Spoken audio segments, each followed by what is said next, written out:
The Better Business Bureau is releasing their numbers for 2019. The people who are ripped off the most when it came to scams, according to the Better Business Bureau. And Melanie Ducanel joins us now with the local office to talk about what it is we need to keep in mind and who it was that was ripped off. What did this new study find?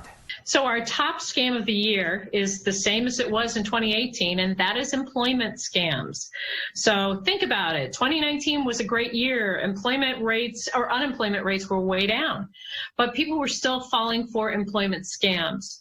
And that was from 18 years of age to 54 years of age.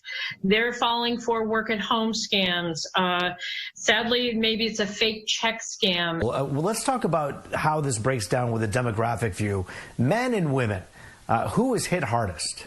It depends on what you're talking about. It's about 50-50 in terms of the gender. So 50-50 from female to male to the number of scams they fail or fall for. The distinction, though, is that women are less likely to be scammed out of lots of money. The average is about $130 per event on the female side of the game. And then on the male side, we're looking at $254 per event. And when you're looking at that, you might say, well, why? Are they more gutsy? We believe, based on our research, that it has to do with men are usually more involved in the investments or the retirement accounts of the household.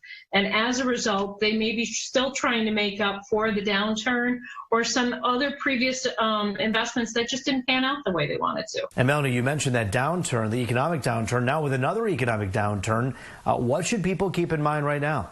From the investment side, please do your homework. Make sure that it is a publicly traded, SEC regulated, or to give you the vernacular, Securities and Exchange Commission regulated, that you're dealing with a licensed broker, securities broker. Make sure that it's not off the market. You want to make sure that there is oversight into your investments. And then make sure you understand what kind of risk is associated with that investment. Make sure that if they're not going to grow at a rate of 12%, is that as a rate of 8% growth anticipated? And if so, is that enough to keep up with the cost of money? What are the fees associated with that investment?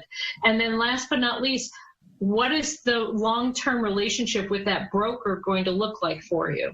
Melanie Ducanel with the local office at the Better Business Bureau. Thanks for your time today.